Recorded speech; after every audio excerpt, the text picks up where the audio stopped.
izo nzu rero mubona ku rubuga mubona tubegereza n'ibibanza tubashakira bifite ibikorwa remezo. Urabona nk'isoko riragaragara bari hafi yabo kandi mboneye mu buryo ni hafi yo ku isoko biragaragara.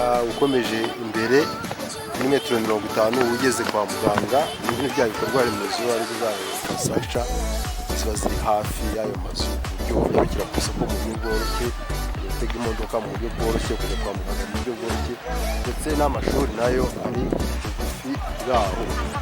Ibyo nta metero bishobora gukora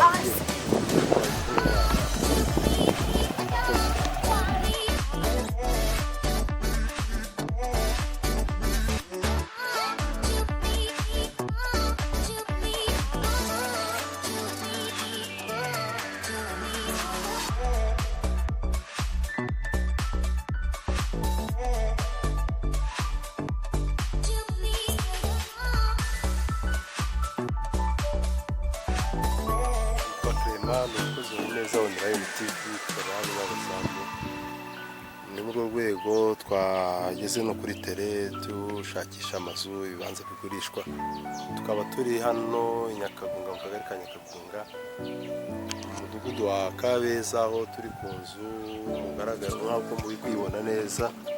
Ni inzu yubatse ikomeye, ifite igisenge gikomeye, amabati yagezweho, irateye igipande inyuma, ifite za annexe zayo. Ni inzu rero iri mu twavuga ziri mu ziciriritse ugereranije n'amafaranga nyirayo ayikeneyeho, kuko iyo nzu irakeneye amafaranga ageze muri miliyoni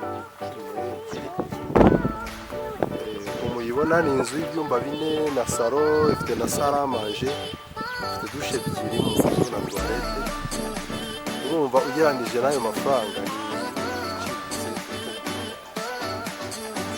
rero nk'uko dukomeza dutambuka kugira ngo dusa nk'abagenda basatira dutari umuhanda aho uzamukira ni ahantu hafi yo kwa muganga, amashuri ari hafi, isoko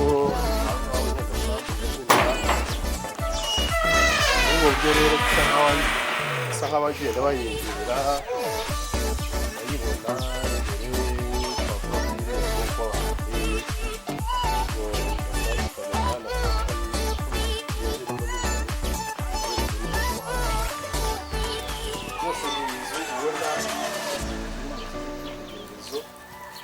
Kandi ugereranije n'izindi uko zigura iraciriritse, kuko iri muri karitsiye y'imiturire, ni ahantu hafi aho ngaho ibikorwa remezo kuko ugende mubibona hafi aho ngaho. Twageze imbere yayo, aha turi ni muri salo.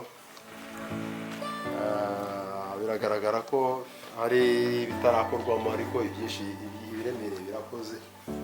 Gusa nongeye kwibutsa ni bya byumba 4 na salo na salle na za douche na toilette by'imo imbere. Inzu rero ikaba iri aho ngaho isaba amafaranga twabwiye ni miliyoni 12.